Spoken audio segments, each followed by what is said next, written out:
Good morning, everyone, and thank you for joining us this morning. On this Zoom call this morning, I've got a team of people from CAST, which is a local charity in Southend, and CAST stands for Communities and Sanctuary Seekers Together. So on this call this morning, I've got the CEO from CAST, and his name is Stanford.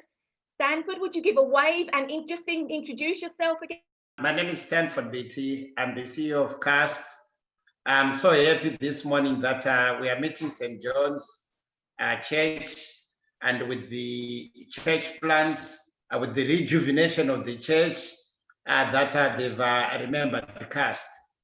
2 years ago, we knocked at St. John's premises, looking for a place where we could actually do our outreach work, where we could meet our clients, but that did not happen. Fast forward today, St. John's and the CAST, what separates us is the car park.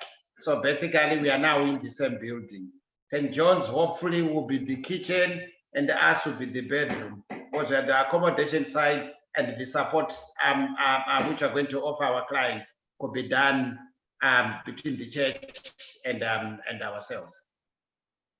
Thank you, Stanford. Thank you. We have some other trustees on our call. We've got Jennifer. Jennifer, would you give a wave? Yeah. Hi, Jennifer. Hello. And we have got Eunice on the call, and Eunice is the social worker at CAST. Hi, Eunice. Hello. Hello. And Eunice is an old friend of mine too, which is lovely. And we've got some other friends on the call. We've got Hugo and Nicole, our very own Nicole from St. John's Church plant. Give a wave, ladies. And then Nicole is an employee at CAST. And we have some other trustees on the call. We've got Washington, who's on the call as well. So I just want to summarise why we're having this call today. St. John's Church plant, many of you may know that we have recently been involved in a fundraising event. And the activity, we called it the Escape to Egypt Challenge. So there were 21 of us, 21 participants, and over 14 days, we decided to run or walk 300 miles. And this is the distance between Bethlehem in Israel and Mount Sinai in Egypt.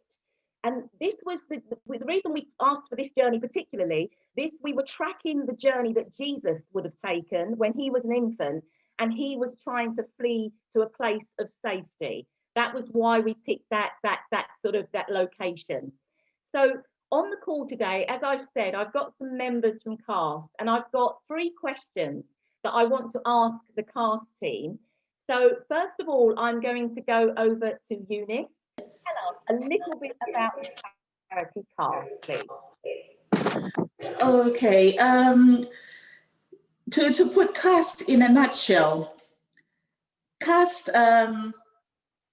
has come a long way, but it's all due to the work of 3 people who were the founders of CAST. And those 3 founders were Stanford BT, Mara Christie, and Washington Ali. They had fire in themselves, in their hearts, knowing the journey that they had gone through themselves of coming to settle in a new place where they had left family behind and settled in a foreign land where they did not know anyone. At that time, life was challenging for them. It was challenging to find accommodation. It was challenging for them to find employment due to the home office restrictions. They went into Birmingham, where they went to a foundation which is similar to what we have, and that's where they adopted the style and motion from. And that was the Hope Foundation by David Smith.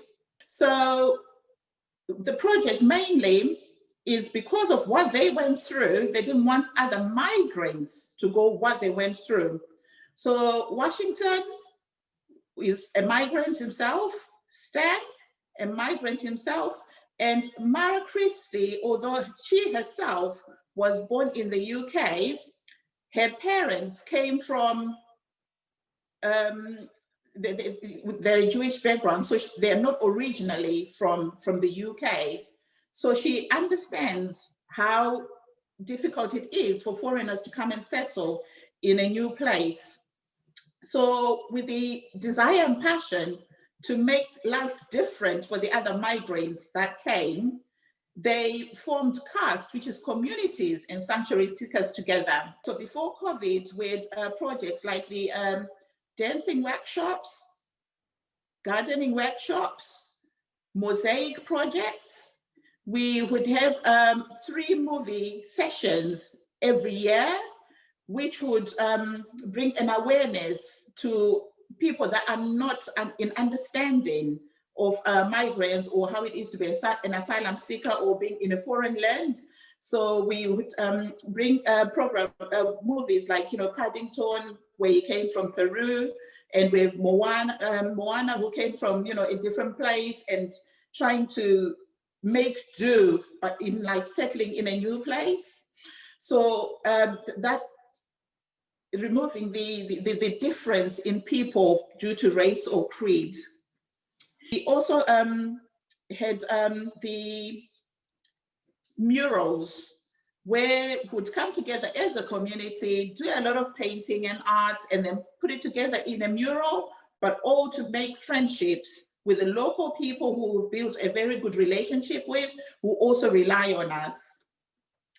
And CAST, being a voluntary organization, is mainly aimed at supporting migrants for free of service in applying or pursuing their immigration paperwork for a status in the UK, and also for printing and any support, legal support. We have a legal advisor who supports migrants or asylum seekers who are struggling with their Home Office applications, and all of that is done for free of charge. And we also provide accommodation for families with no recourse to public funds. So this is to also combat homelessness among the migrants. So we have several projects where our client group consists of families and children, and we have a separate accommodation which accommodates families and their children with no recourse to public funds. And we also have a house which we work with in conjunction with the justice team. So for those that have committed minor crimes. And presently we are in an 18-bedroom apartment, which we've recently acquired. And it has 3 floors, and we have a different clientele on all the 3 floors. So we have a floor which consists of adults, single adults who have had challenges with mental health that have been brought by the red tape of the Home Office, and have not been able to kind of like find headway in settling their status. And that's taken a toll on them mentally, where they're willing to work, where they want to fend for themselves, but because of the restrictions, they are not able to, and it's affected them psychologically. And some of them have developed mental illnesses due to the stress and the rigorous process of the hostile policy of the Home Office. And we also house older adults with no recourse to public funds. So for the groups, all the groups we've talked about that we house, we provide a roof over their head, so we provide shelter, and we provide the basic commodities in terms of food, clothing, as well as toys for children. And this is also a big thank you that goes to the people that support us, the funders that support us, because without the funders, we would not have been able to be where we are presently. So we've got a very huge thank you to the funders. And like what Washington said earlier, that the trustees have made this possible. And they've made it possible by sacrificing in volunteering. They're not getting any wages or anything, and they've been doing it for years. where caste had no money, they were using money from their own pockets. And for acquiring most of the buildings that we have acquired to present, it was all the work of our trustees who put money down for the deposit, and the funders noticed that we are doing something and we are not going to highly depend on the funders, but that we could stand on our own as well. So a big thank you to some of our trustees who fetched a big chunk out of their pockets to make this possible. So and in our houses as well, we house or support anyone with an immigration problem, regardless of their background or where they've come from. So we support migrants from Africa, we support migrants from Asia. We have a few Syrian families that we've supported from the ground roots, and supporting them as well in learning the language, because English has been a barrier for some of them. And not only as well have we supported migrants, but we also are supporting those that initially were born in the UK and would be British citizens, but went to settle in other countries. But when they came, their status had been revoked because of where they stayed for a long time in a different country. So we are also accommodating them and supporting them in regaining their status in the UK. So they are still affected as well with the idea of no recourse to public funds. So I will pass this over back to you, Linda. Thank you. Yeah, okay. Eunice, thank you so much. What I would like to do now is go over to Jennifer. Jennifer has a good news story to share with us regarding a family that CAST have helped. I expect Jennifer would keep their names anonymous, but she can still give us the sense of the story. So over to you, Jennifer. Thank you very much for this opportunity. And it is amazing to hear what you have been doing. We thank God.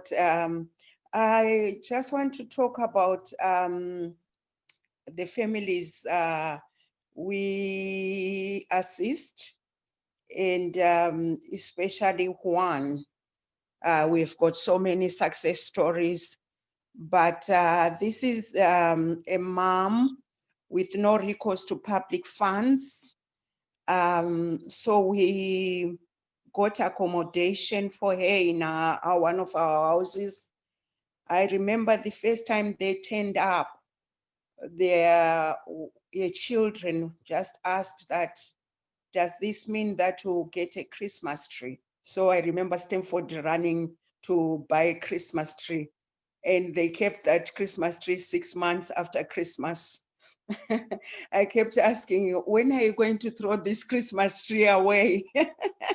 But the kids didn't want to. So this is something that people never think of, that affects families. They were so happy to finally move in a place where they will say we have a place to live. So there were so many challenges. COVID lockdown was such a challenge. We had children who couldn't go out, and we had the house. So we had to come up with ways to entertain the kids. So we had SAVS, one of the organization, who gave us toys nearly every week. So Monday we had a fresh day for toys. So the kids looked forward to that during the COVID period. And you could see the effect it has on them mentally, being locked in, you know, to the parents, to the children. We had so many different challenges. So, but the success story is when they got their recourse to public funds, and they could now look for their own place to live.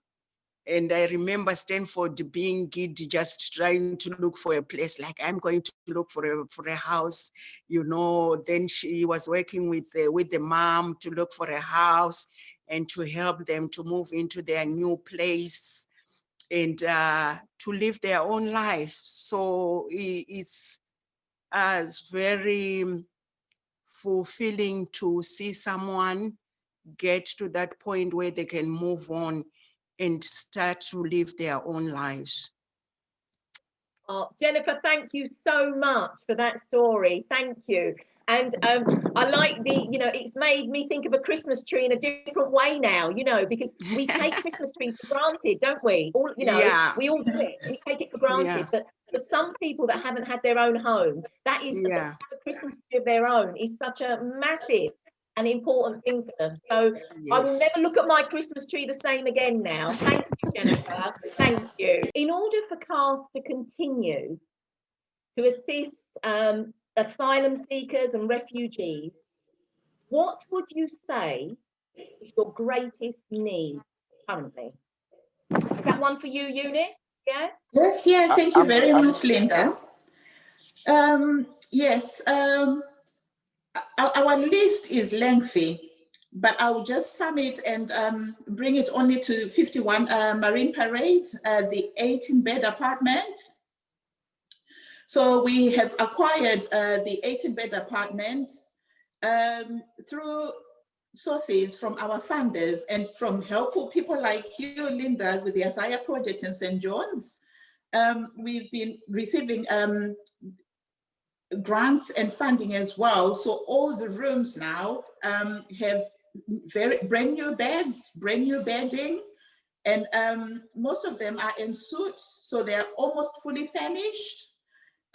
So our desperate need at the moment is having industrial washing machines to be able to accommodate the needs for the people we are housing. And also having a washing machine like for every floor rather than one communal industrial one.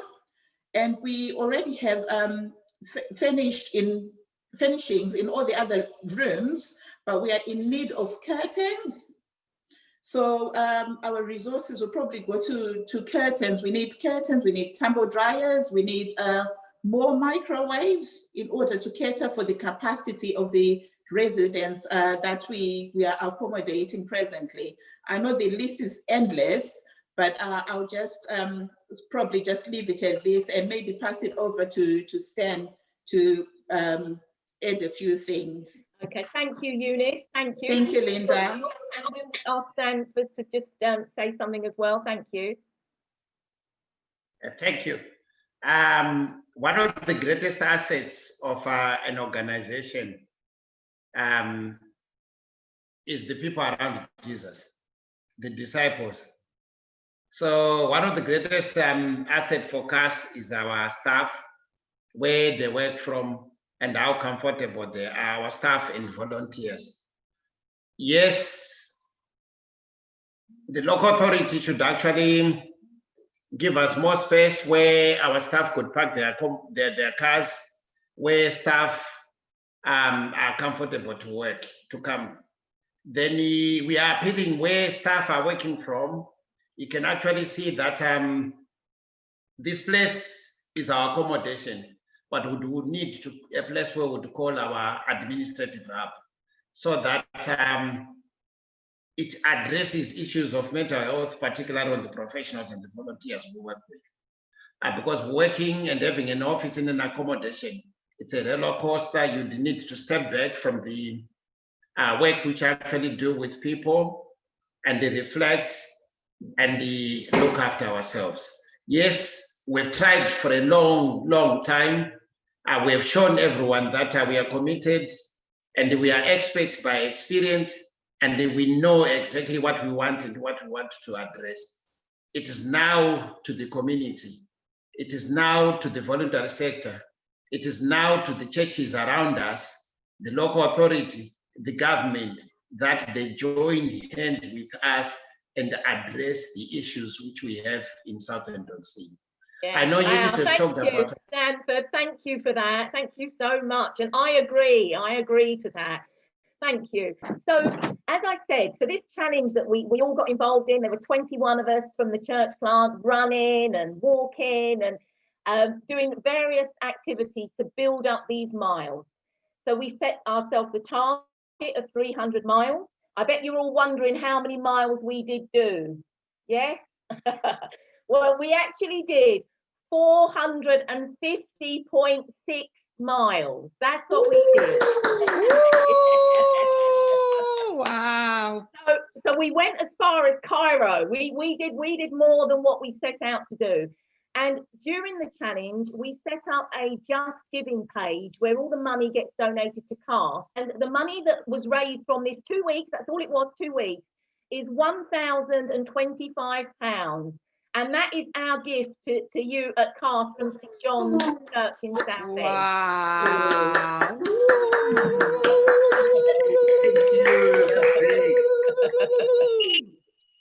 Thank you. Thank you. So, like, that's me done. Thank you.